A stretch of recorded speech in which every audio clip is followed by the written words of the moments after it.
This is Paige DeSorbo from Giggly Squad. Opill is a game changer for sexual reproductive health. They're the first over-the-counter daily birth control pill available in the U.S. Finally, the days of needing a prescription to get birth control are over. Opill is FDA approved, no prescription needed, full prescription strength, estrogen-free, and available online and at most major retailers. So when there's no prescription, no appointment, there's no hassle. No more waiting at the doctor's office to get a prescription. Opill will be easily accessed over the counter, in store, or online, and will be ready for when you need it. Opill is available online and at most major retailers. Use code GIGGLY for 25% off your first month of Opill at opill.com. Instacart is on a mission to have you not leave the couch this basketball season. Because between the pregame rituals and the postgame interviews, it can be difficult to find time for everything else. So let Instacart take care of your game day snacks or weekly restocks and get delivery in as fast as 30 minutes. Because we hear it's bad luck to be hungry on game day. So download the Instacart app today and enjoy $0 delivery fees on your first 3 orders. Service fees apply for 3 orders in 14 days, excludes restaurants. Hello and welcome to Just Films and That, with me, Josh Hallam. And me, Alice Oliver. This is the podcast where we talk about films that we think are underrated, underappreciated, or we just wanted to talk about them. We're also going to get stuck into some classic films that one of us maybe hasn't seen, and maybe throw in some great guests along the way.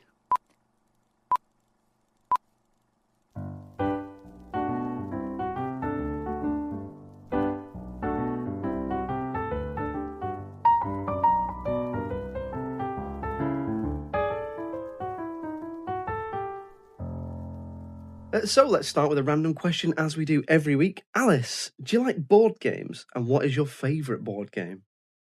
Josh, I love board games. I am a big board game player. My favourite board game, I reckon, of all time is Eldritch Horror. Is that one you're familiar with? No. Okay. You big nerd. I know. Well, I reckon you were expecting like a Monopoly or a Scrabble, but no, we're going left field. Eldritch Horror, it's a fantasy game. You play as an investigator. There's like loads of different characters you can pick from, and they've all got these amazing, crazy abilities. And you go around trying to fight the monsters and close the portals. You've got to collect artifacts. You can cast spells. You make deals with people to get things. You can go insane. You can get blessed, which makes your character stronger. And it's brilliant. It's literally like we play it like from start to finish. It can take you about 6 hours. So it's like we set aside, it's usually what we do on the weekend. So we'll set aside a Sunday and play a game of Eldritch Horror. Yeah, and it's just brilliant. The artwork of it is brilliant. The details are great. And even though we've played it so many times, because there's quite a few expansions as well, so that really adds to it. So it's like a different game every time. But also something we've been playing recently, which is also really good, is Gloomhaven, which, if you had to describe it, is like as close to D&D as you could get with a board game, which is also great. You know, more fantasy, magic, fighting demons, all that kind of stuff. Why? Are you a board game player? Yeah, like you know, when the occasion arises, not regularly. It sounds like it sounds like I've hit upon an interest of yours there. Mm-hmm. But I know. Listen, you know what? I never really think of myself as having hobbies, but I guess playing board games is one of my hobbies. And that is something that I enjoy. And like, I'll always kind of look for the next best game. And I like my games to have a few more layers. Like, don't get me wrong. I love Boggle. I love Scrabble. I love Monopoly. Like, I love all those as well. But yeah, I've really got into fantasy like in the past couple of years. So yeah. How many board games do you own? Like maybe 20-ish. Wow. Like it's sort of, you know, the cupboard under the stairs that people have. Ours is just freaking full of board games. Like, but then the problem is obviously when your family or whatever catch wind that, oh, they like board games. So then that means every Christmas we get a new board game, but they're usually kind of like quite easygoing, sort of the sort of things you would play at Christmas, you know, that many people can play and that everyone understands, because you wouldn't like, it took us ages to kind of get our heads around Eldritch. Like there's so many rules and it's like so intricate. It's not something that you'd kind of play with someone like on a Christmas afternoon for fun, unless you all really know the rules. But do you have a favourite? I mean, I'm sort of, I'm quite basic when it comes to board games, like things like Obama Llama or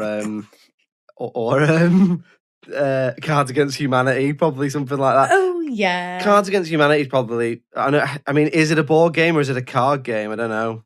Well, it's a card game, sort of party game, isn't Yeah, it? But no, that- I would, you'd find it in the same section in the shop. Yeah, definitely. that's the sort of thing I like. Oh yeah, I do quite like Monopoly as well. I'm a bit of a basic bitch when it comes to board games, but yeah, I didn't realize you like board games so much. Oh yeah, I love them. They're my fave. But yeah, no, Cards Against Humanity, also fun.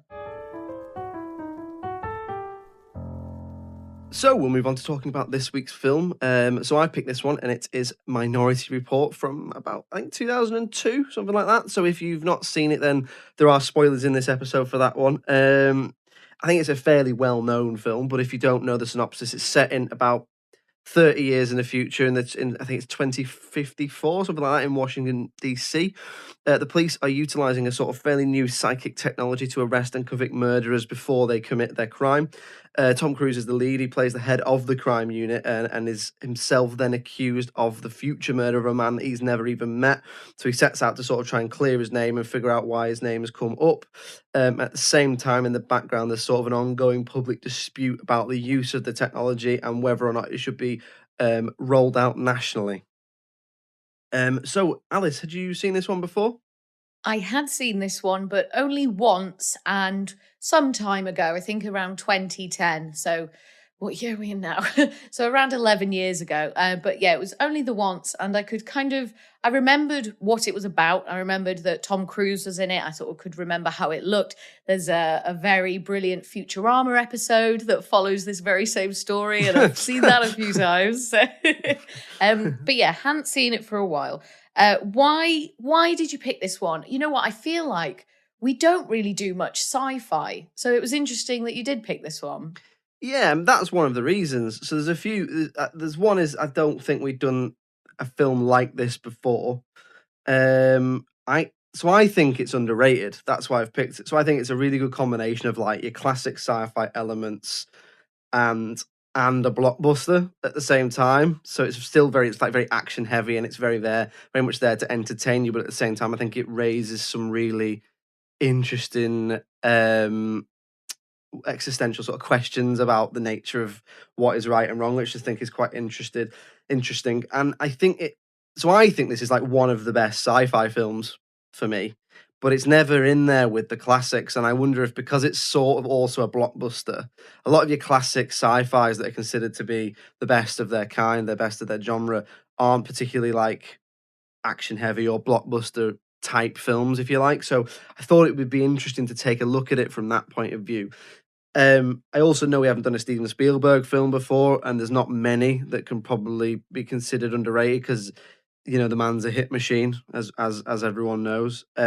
Interesting that we haven't done a Spielberg I don't yet. think we've done a Spielberg film before. I definitely don't think I've picked one. No, I don't think I picked one. I don't think the listeners picked one either. So yeah, that's why I picked it. I also hadn't watched it in a while, and I saw it was on Now TV, and I just thought, why not? Why? And also because, not to let listeners behind the curtain, but I was off the week that I picked it, and it's the rare example of me picking a film that's more than 2 hours. Yes, watch. Indeed, because you had the time, of course. Yeah. So how did you feel kind of watching it this time then? Was it as you remembered, and did you enjoy it in the same ways that you have done previously? Yeah, pretty much. I mean, yeah, overall I enjoy it. I just think it's a really good. There's a few things I like about it. There was a couple of things I'd forgotten. I'd forgotten how there's a darkness to it. There's a sort of horror almost element to it that I hadn't realised. There's sort of bits that are quite, I don't know, unless this is just me. There's bits that are quite scary in it that I'd not noticed before. There's a weird sort of wash and tint to all of the images, almost like a sort of a computer game. I think that's obviously meant to make it look more futuristic, but never noticed that before. I mean, I don't think I've watched this film for, I don't know, 7 or 8 years, something like that, a long time. But no, I enjoyed it. I enjoyed it just as much. There was things I'd noticed that were better than last time. I think overall, I really like the concept and the execution of this sort of future that isn't that far removed from our own. Like it's a bit like a Blade Runner. I think it's a really good example of a future that is not that far away in terms of it's 30 years ago, 50 when it was made, something like that. And it's not that there are some elements that are like, the cars and the roads have become like a roller coaster weird thing, which I don't know. I'm not an expert, but I can't see being the case in 30 years time. So no, I enjoy that. I think a lot of it comes down to the production design. So like the way everything looks, like the fact that everyone is sort of still dressed the same. Like there's not it's not like these films where you see it's the future, or you do get it in particular sort of parodies, cartoons, The Simpsons, Family Guy, that sort of thing, where everyone's wearing like mad hats because it's the future, or Back to the Future where everyone's wearing two ties or something like that. I think that the really careful care and consideration has been taken to create a future that looks like it's somewhere we sort of could be going. So I enjoyed that. I mean, there's things in it that since it's been made have sort of become real. Not exactly, but like, wireless headphones to answer the phone on are a thing now. Everyone walks around with the earbuds in. There's like personalized adverts for people now. Obviously, in the world of Minority Report, it's because everyone's eyes are scanned, so you get personalized adverts for clothes or shops or drinks. Like, he walks down the road and like Guinness are offering him a Guinness and that sort of thing. Obviously, we're not there, but in terms of like cookies on the internet, that does happen. So I like that. I like the more existential idea of it, the idea of the paradox, the idea that, if he does, in the film, the precognitives, who are essentially psychics, predict that he will kill a man called Leo Crow, and he goes after finding out who this man is, doesn't even know him. And there's a big dilemma, a sort of paradoxical dilemma, because if he kills him, he will have proven that the system works, but it's flawed because he's broken the rule. Supposedly, this is a world with no murder. So he will sort of, not only will he end up in prison, but he will prove that whole system useless.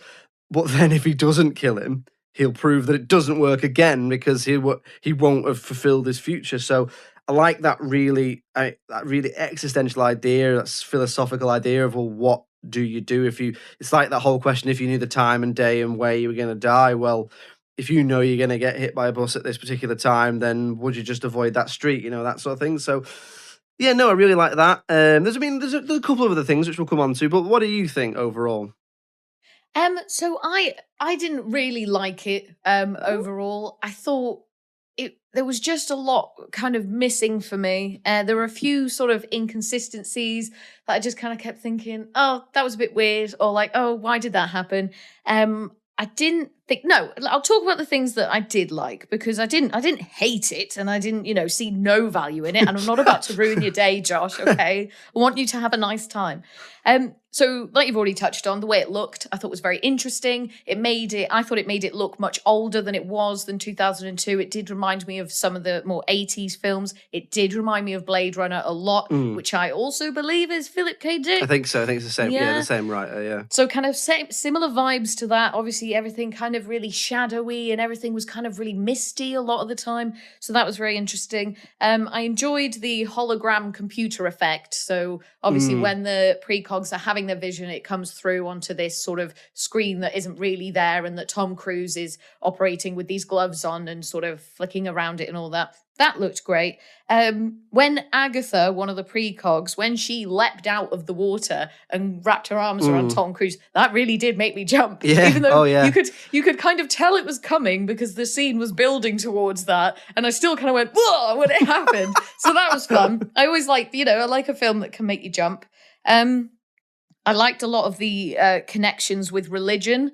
So obviously we've got the organ in the prison that the bloke from Oh Brother, Where Art Thou plays for the prisoners to listen to. And I think, I'm not sure if it's where the precogs are or if it's where that is, but something is called a temple. Yeah, it's where they are. So there's a lot, like you said, there's a lot of religious terminology and words used around them, and it does mention things like that they're deified by certain members of the public and things like that. Yeah, which is obviously in itself interesting, because they are the product of women who were addicted to drugs. And it's like this weird thing of like, you're deifying something, but are those women who are addicted to drugs, like, have they been criminalized? Well, I think they're dead now, aren't they? The Precog's parents. But yeah, it's always interesting when you hear that. It's like when, like when famous people have to go to rehab, or, it's like, oh, I've fallen off the wagon, and everyone's like, oh, bless them. Aren't they brave for doing what they've done? But if a working class person is addicted to drugs, they get absolutely ostracized. And it's like, clean yourself up. You're a mess. You're a drain on the state with all this. So yeah, that was interesting. And obviously the devices that they use to arrest people are called halos. So lots of kind of religious, iconography and connections going on there. I thought the cast was really interesting. Such like a great collection of people. Like, away from Tom Cruise, you've got Colin Farrell, who I really like, Neil McDonough, who I feel like I just see everywhere, but he's great. Max von Sydow, I think it is. I think he plays the One-Eyed Raven in Game of Thrones, and I hadn't seen him in anything else, so it was interesting to see him there. And Samantha Morton as well, who is a brilliant actor. So that was interesting. Love the fact that their idea of futuristic technology is Nokia. So you get one of the screens is Nokia. And I was like, wow, 2002, man. Yeah. They did not see iPhones coming. No, was Apple around in any shape or form in 2002? I'm not sure, maybe. Yeah, it was computers though. It was all Apple Mac computers. Yeah. They certainly weren't the force that they are now. No, yeah. So that was funny. I enjoyed that Colin Farrell was sort of painted as the false villain. So obviously you're introduced to him, and he's quite annoying at first. So obviously, so a lot of the characters are chewing gum a lot of the time, which is just something I find really irritating. Like, I find it irritating when people chew gum anyway. And then if someone's doing it in a film, something that I'm trying really hard to like listen to intently, I'm just like, oh my God, no, this has to stop. And sort of you really dislike him as the audience. And obviously he's like quite antagonistic towards John, who's Tom Cruise's character. But then when they go to the crime scene where John has gone to do the murder, or where they think he's gone to do the murder, he says, Colin Farrell's character is like, this is a setup or something. Like, he says something and to just kind of, and it's like the light breaks through, and it's like, oh my God, he's not the villain. And then it's like, well, who is it? Who's setting him up? So I really enjoyed that. And I found the ending quite satisfying as well, because you get almost a little bit of a false ending. So when Tom Cruise is captured and taken to the prison and put in his cell, which are like these awful kind of, like pods almost, in which you're kind of sustained forever, that could have ended there, I thought. And that was kind of like quite wrapped up. And I was like, oh my God, is this film about to end? But then it doesn't. So I thought that was interesting how they kind of led you to almost believe that was going to be the ending of the film. I'm sure if I'd have just checked how long we'd gone through the film, I would have known, oh no, that's not the ending. But yeah, no, kind of quite a few things to definitely enjoy about it. Did you have a standout character at all for you? Like a favourite character or like a favourite performance? Both, I reckon. Go on. So I think Tom Cruise is really good in this. I know a lot of people, he's a bit Marmite to some people, Tom Cruise, but I think it's not just an action film, this. I think he does give a really good performance, because obviously he plays a man who has lost his little boy, and his sort of life has broken down, and he's become a drug addict, and he's still also trying to clear his own name and lead this pre-crime unit. So I'd say probably I do quite like Tom Cruise's character. I think it's quite interesting, but I also really like Agatha as well. I think Samantha Morton gives a brilliant performance. So probably say one of those two. But I think I agree with you. I think the cast is really good, and I think they all give really, really good performances. Like you say, Colin Farrell, he's really good at this really slimy character who you obviously are. You just don't like him as soon as he comes on, because the only reason he seems to be there is to either take John's job or get him in trouble or close the unit down or whatever it is. And then as it goes on, you realize, like you say, that he's actually a protagonist, and he is the one who finds out actually what is really going on. And unfortunately, I know we've already done the spoiler warning, but it is the end of him. And that's a really good twist, that moment where he figures it out. He tells Lamar, who is Max von Sydow's, the late great Max von Sydow's character, that what is going on. And then before you know it, within 30 seconds, there's this really great moment where there's a pause, Mox von Sydow gives this little monologue, and bang, he's dead. So that's really good. So sorry, I've gone off on a tangent. Back to answer your question. I think Tom Cruise's character is really good because I think he's not shown to be perfect. Sometimes Tom Cruise can play characters that are a little bit like Ethan Hunt in Mission Impossible. They're a bit of a Mary Sue. They're just perfect. Whereas in this, he is a deeply flawed character, and I think he does a good job of playing it. What about you? Colin Farrell's character I did really enjoy. And he's just quite... I feel like Colin Farrell's got quite a bit of range to him. I feel like he can sort of turn up in probably most any genre, and you just kind of go with it, and it doesn't feel like super abnormal. And I always like it when you hate a character to begin with, but then by the end you don't, and you kind of have that nice progression and that sort of like an arc. So yeah, no, he was good. And Samantha Morton just great at kind of playing like, because she's so, I don't even know how you would describe Agatha, but kind of like helpless and pathetic, but then also very powerful because she's got this, almost otherworldly ability. But, she needs to be carried all the time by Tom Cruise's character. I imagine, like, I was just thinking, like, yeah, she must be atrophied as fuck, man. Like, just lying in that water all the time. And she's kind of just like really frantic and really fearful and scared of the world. So then it's nice at the end that she and the other two precogs, they get a bit of a happy ending, don't they? Where they kind of move into this house in the country and they don't have to keep doing this. Because obviously there's the moral issue of, it's stopping these murders, but what's it doing to them? Yeah. And then are they going to try and make more people like that? And so are they going to get more mothers addicted to drugs so that they can then give birth to these more precogs? But yeah, nice bit of a moral dilemma in there, isn't there? What did you think of some of the script? So it was a bit weak for me, I found at times. So there was no subtlety to it really at all. When Colin Farrell's character turns up, he's obviously there to kind of act as the audience. And we've got Neil McDonough who just explains everything to him. Like Tom Cruise is there doing his swiping on the screens. And Colin's just like, oh, what's that then? And what's this? And how does this work? And you just get like... this is this is that, this is how this works, blah, blah, blah, blah, blah, blah, blah. And it's just kind of like a bit too much overload. And I felt like their character development of pretty much everyone was quite weak. And just, I wasn't like, I didn't really like any of the characters. And I just didn't feel like I knew much about any of them. Like you get a bit about Tom Cruise, like with his dead son and his wife who's left him. But it's just so... I don't know, it just kind of felt like there could have been more to it, and they could have designed it a little bit more, and maybe designed him a little bit more.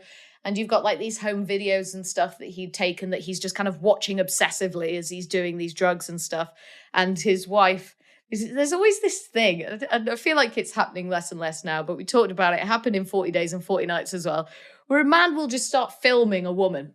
And the woman will say, oh, put the camera away. I don't want to be filmed right now. And they don't put the camera away. So the woman has to go, please put the camera away. I don't want to be filmed right now. And she had to ask Tom Cruise's character over and over and over again to put the camera away and to stop filming her. Wait, why are you filming her, Tom Cruise? It's just... Why are you filming her? She's ready for bed, Tom. Exactly. Tom. I just find it disrespectful. And like, if a woman wants you to stop filming her, just do it. And men just think, like, or men in films, they just think that they're being like really cute. And it's like, oh no, it's because I love you so much and I think you're beautiful. And it's like, but I'm finding this really invasive and really irritating right now. I'm not even sure that you're always aware that we're recording this. What? Stop it now. I feel invased. What is it? I know what you mean with some of the script. I think that is something that I know. It's not, I don't think it's a bad script, but it is a bit cliched at points. But then I also think that is offset with some quite good writing. So I think there's some really good monologues in there. So he goes to see Dr. Hinneman, I think she's called, and she is the woman who sort of accidentally created the program, and she does give a really good monologue about what it is he needs to do. And I know that it is a bit exposition dump, but there's also some really nice, I think, metaphors in there and stuff, and the way she talks about things. I do quite like that. I do think it's also really well performed by Lois Smith, the actor. She was probably, she was one of the stronger points for me, I think. She's sort of like really sequence wonderfully I didn't kooky, isn't hate. she? Yeah. And then she sort of kisses him on the lips at the end, and that was a bit weird. I was like, oh, why'd you do that? So it's a bit weird so the way that Tom Cruise gets to her is that he steals a car that's being manufactured in a factory, and he just drives it. He's being chased by Colin Farrell and his mates, and he just is able to steal the car, drive out the factory, and go to this woman's house. But in a previous scene, we'd seen that Tom Cruise was in a car, and that it was being the guys, the police who were after him, managed to like lock it and take control of the car remotely. So that was inconsistent. So I was like, so you can do that with that car, but you can't do it with this car that's literally come straight out the garage. Also, you'd think that all the cars would have a tracker on them, given that every single human being has the retina scan thing. Yeah, are you telling me you can't track that car? So like would you that's would just you been say come out that the showroom? The inconsistencies in that sort of thing, would you say that really affected your suspension of disbelief? You know, some films like this, you do look at them and they're a bit out there, and they do have lots of stuff which isn't realistic because that's the nature of sci-fi.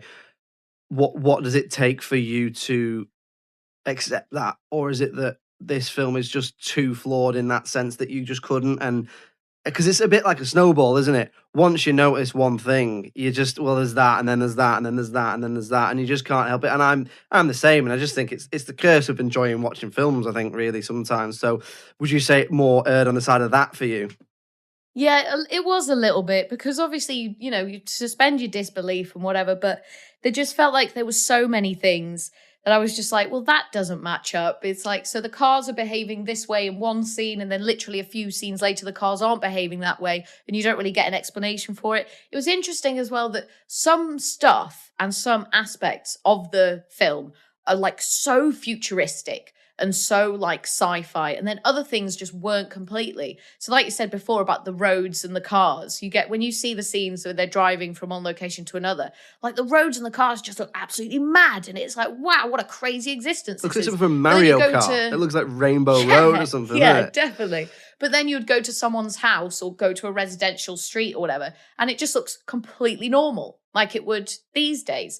And a couple of the other inconsistencies as well. One that I found really odd was so we're seeing the sort of first murder take place of the man who murders is about to murder his wife with a pair of scissors because she has been sleeping with someone else. And he sort of comes home and he finds them.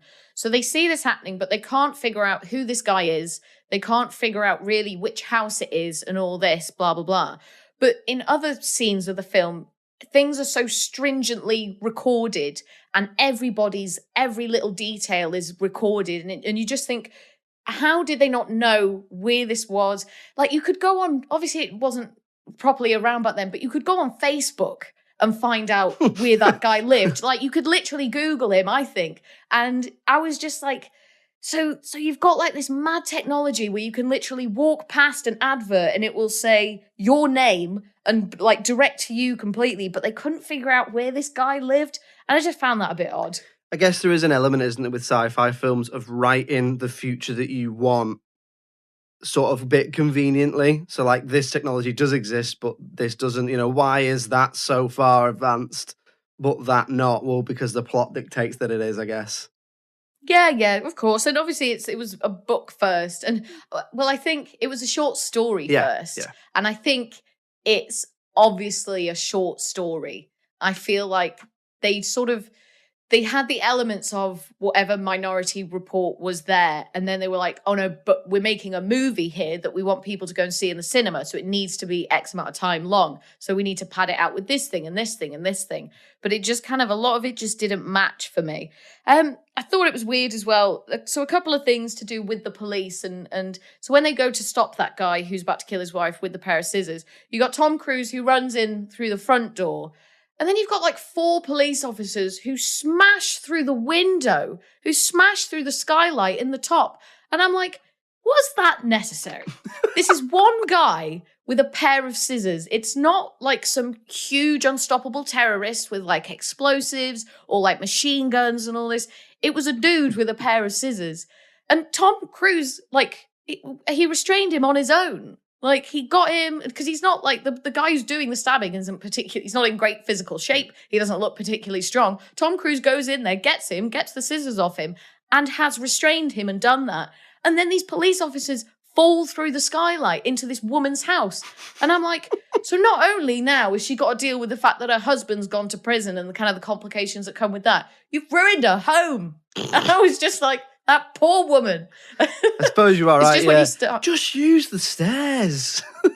It just felt like overkill, you know. I was just like, not really necessary. I suppose that's an action film thing, innit? How can we can we make it look cool and good? Yeah, of course. And it's just kind of all this collateral damage and stuff.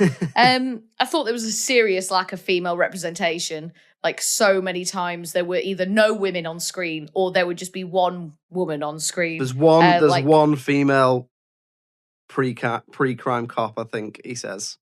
Because he tells her to shut up when she's talking. Does he? Yeah. So he's trying to get into the house at the beginning, and she's like the pilot of the ship or something, and she says something to him, and he goes, "Shut up," like that in his mind. Oh, really? All right.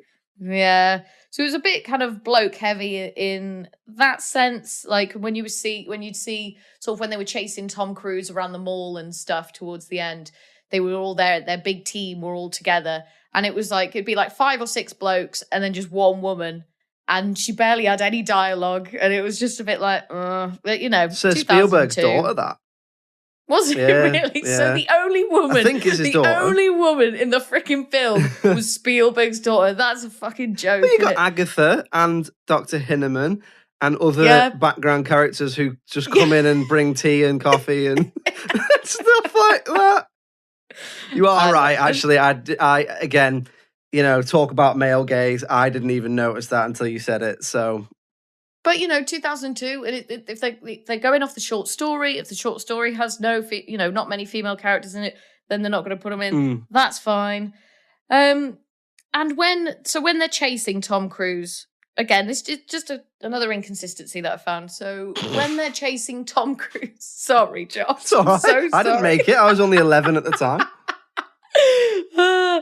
So when they're chasing him the first time, there's like this whole gang of police officers, or pre-crime officers, like whatever they are. The whole gang of them are chasing Tom Cruise when he's escaping arrest because he's seen the vision of him killing this guy. So he runs off and they sort of surround him. So we're talking like at least 6 guys and maybe even 8 or 9. They surround him and they just kind of stand there, like not really trying to get him. And then he manages to escape. They have no technology to bind someone. They've got no technology to sort of paralyze someone. They've got the 6 sticks, which they don't even end up getting to use on him. And he gets out of that situation by not really doing anything remarkable. He just sort of climbs up a ladder and then goes. And then later on in the film, when he's gone to kidnap Agatha, I think, from the pool, Colin Farrell's character, I think it is, says, "Oh, quick, get the bind foam and squirt it on him to bind him." So there is bind foam. Bind foam exists. Because this is what I was thinking. I was like, isn't there any like futuristic handcuffs? Isn't there any sort of like weighted net? Something that you can kind of throw at someone from a distance? Net. Something. I'm like just trying to think, like an escaped gorilla. Yeah, exactly. Just something. Because it just, I didn't get it. I was like, why aren't you stopping him? In this world where there is no murder and the police are like everything is so organized and you've got all these devices and technology has come so far that you've literally got psychics determining if someone's going to kill someone or not. And 8 blokes go to try and kidnap Tom Cruise and they can't do it. But then later on in the film, they bring up the exact thing that I was thinking of. It was like, get the bind foam, use the bind foam to capture him. And I was like, so there is that stuff. So it was just this. I felt like this just kept happening for me throughout the film. Something would happen and I'd go, oh, that's weird that happened. I feel like that wouldn't happen. And then a couple of scenes later, something will happen that completely undoes that thing. And it's like, oh, you had that technology all along, or you knew that all along, or that was the case all along. So it was just inconsistent. Like, so which is it? Just really inconsistent kind of. Would you say all the way through. So would you sort of say this film for you might be an example of style over substance? Yeah, I think so. And just kind of, I don't even know what it was. I think maybe just some real mistakes in the scripting and in the finer detail of the film. It's like Steven Spielberg read the book or read the short story and thought, this is cool, I want to make this film. And then just went and did it instead of consulting scriptwriters or instead of consulting kind of, sci-fi experts or technological experts or crime experts or any of that. I think they did. I think they did do that. Oh, really? But perhaps, this is 2002. So what someone thought 2054 would look like in 2002 is a lot different to what someone thinks 2054 will look like in 2021. But I know what you mean. There are inconsistencies. It's difficult with sci-fi because, like we've already said, they pick and choose what they want based on the story they want to tell. But if you start finding stuff and it starts annoying you, it's like a time travel film. You can spend a good time travel film, you just think, well, it don't matter, I'll just enjoy it. But a bad one, you spend the whole thing going, why don't they just do this? Why don't they just do this? Why don't they just do this? Yeah, It's really easy to pull on that thread, and once you pulled on it, there's no going back. And that happens, and that happens. I've done it. There's plenty of films that are really well considered that I've done that with. I've been like, well, what about this? Because I've recently, I think I've mentioned on the podcast before that I'm not a fan of Marvel, but after WandaVision came out, that really sort of lured me into the world, and I've gone back and watched most of the Marvel films, and I'm still watching some of them now, and I'm really enjoying them. But before Alice before Marvel was very like, well, this is stupid. Why did this happen? Why did that happen? This would never happen. But now I'm just watching them and I'm really enjoying them for what they are. For me, with this one, I think because there wasn't any character that I really fell in love with. I find with me in the Marvel films now, because I've definitely spoken before about my love for Chris Evans, and therefore I really like Captain America. Hard not to. Which now means I like any film that he is in or any film that kind of he's associated with.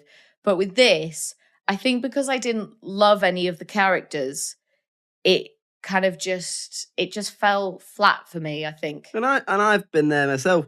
If you can't relate to someone, or you can't get on board with a concept, or if there's a particular element that just gets on your nerves, it can take you right out of it. I've been there myself. I've tried to watch.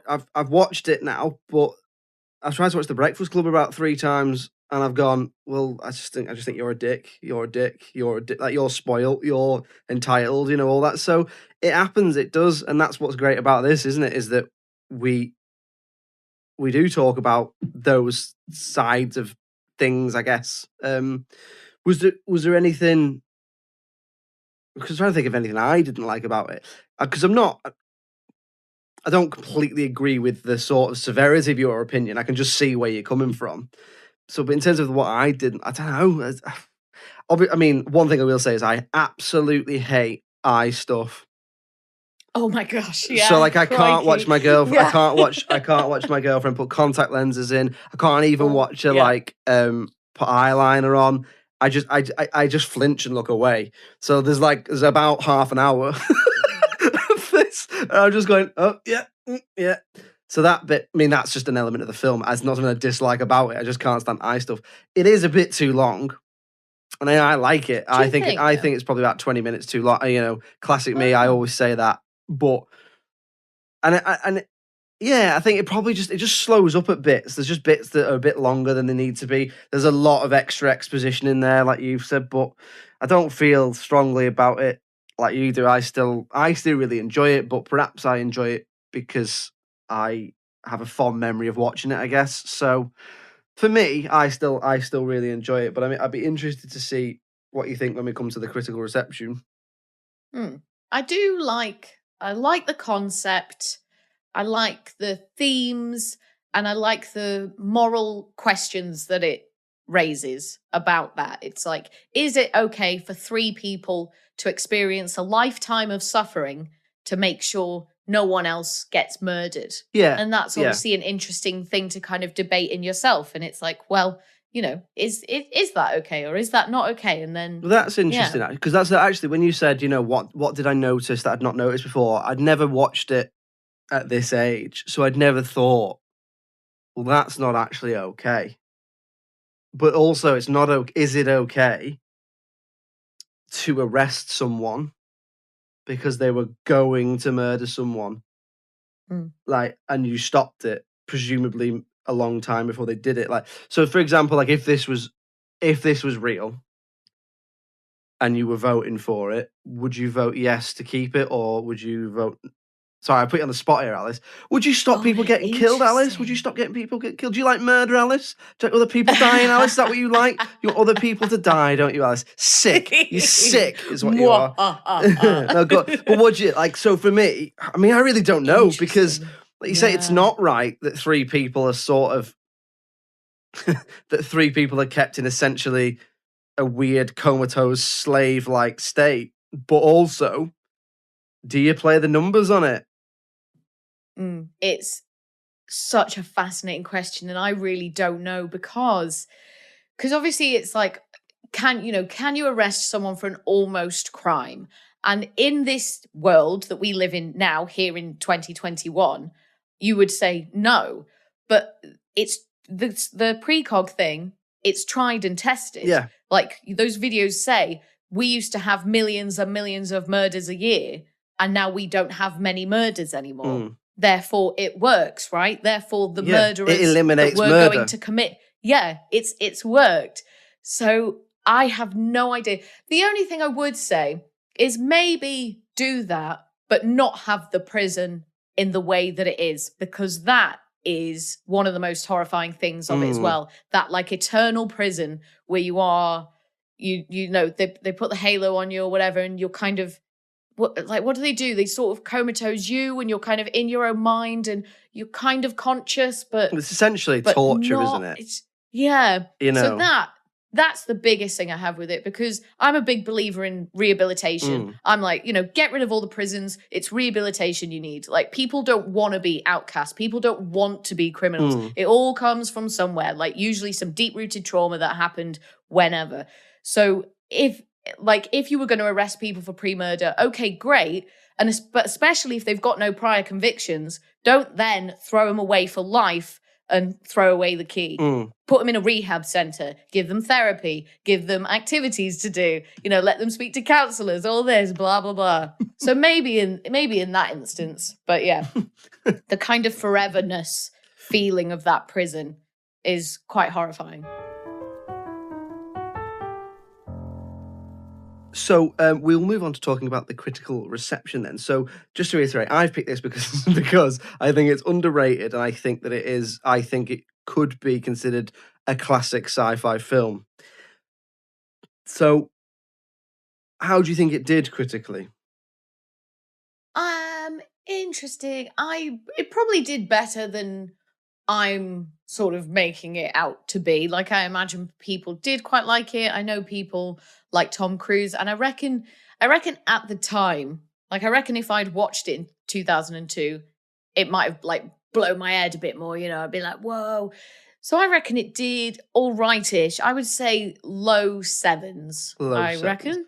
Yeah, so like a 7.2. So at the time of recording on IMDb, it gets 7.6 out of 10.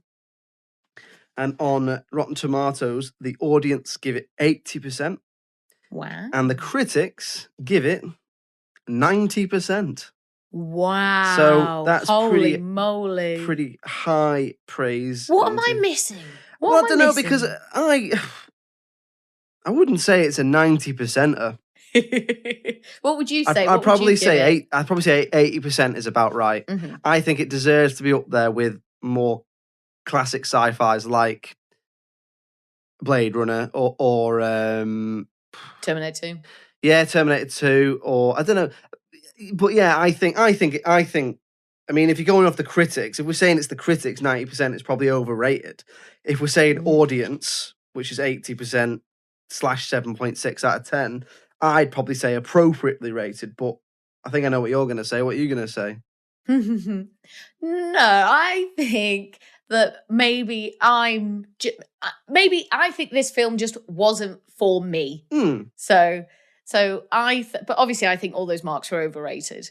But I think for you, I would say, because if you kind of, take the average or whatever, it's probably appropriately rated.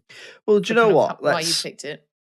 When we do this critical reception, we tend to talk about the actual critics, right?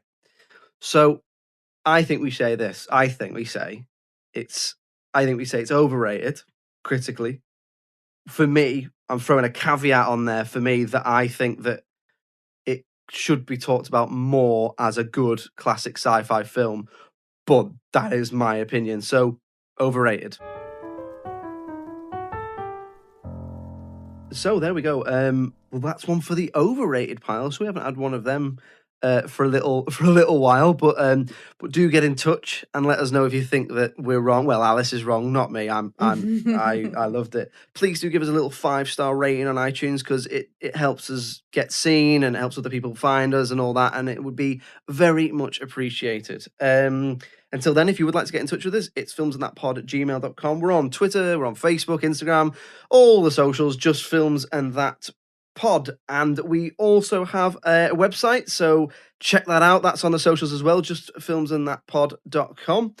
Alice, thank you very much for joining me. Pleasure as always, Josh, and thank you. Cheerio. Bye.